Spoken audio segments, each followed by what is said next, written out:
Joining us now, Andrij Dobriansky, Director of Communications and Media for the Ukrainian Congress Committee of American. Good morning, as always, to you. You know, you can't reach a deal if you're not going to sit down and talk things through. So did you see this meeting as they were both in Rome as a good sign?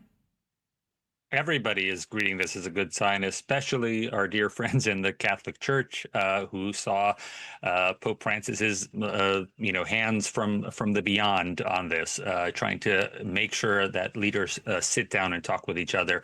I think it was also especially important that President Trump had alone time with President Zelensky. This is not with his, circle of fans and supporters who say, go talk tough, go do things. This was President Trump alone with another leader, needing to hash out very important things. And I think also President Trump witnessing how alone America stood when President Trump walked into a room and saw that President Zelensky was receiving the greatest applause from the public that was gathered there, because those are all leaders in Europe that are working together, as well as the leaders from beyond Europe who are gathering there in support of Ukraine. We saw that with 80 countries doing the peace summit last summer and numerous other countries signing up and condemning Russia at the United Nations for the last 10 years.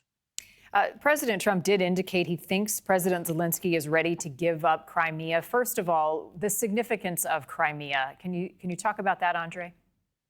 Sure. I'm not reading the same thing from the Trump administration. I know that this was something that they had proposed, and President Trump keeps repeating it as if it's going to happen. That's not something that could be done. With Ukrainian law, you would have to have a national referendum. We know that those take at least a year to organize during peacetime.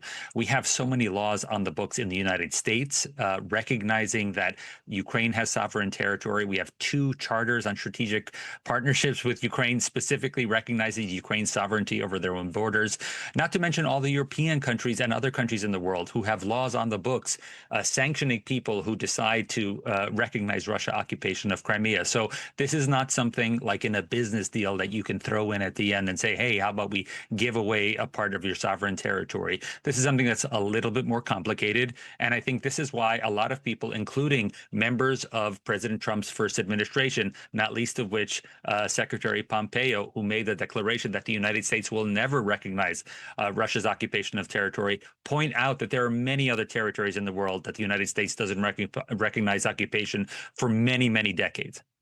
There was more bombings overnight and even into this morning. Do you put much stock in the offer from Putin that's on the table that the hostilities will stop a month from now? I know that Secretary of State Marco Rubio made a proclamation yesterday that he needs to see some progress this week. But then at the same time, the Russian foreign minister said that he's interested in seeing a partial ceasefire, not this week, but next week. I think what Caroline Leavitt said today, as well as what President Trump said the entire weekend, Russia needs to demonstrate that it's ready to have a ceasefire now, and not a one-day ceasefire, and not a partial ceasefire that we can still attack you with ballistic missiles in one part, but we're not going to do it from the ocean. Let's just make sure this is a full ceasefire. This is what Ukraine has put on the table since February. Andrij Dobriansky, as always, thank you.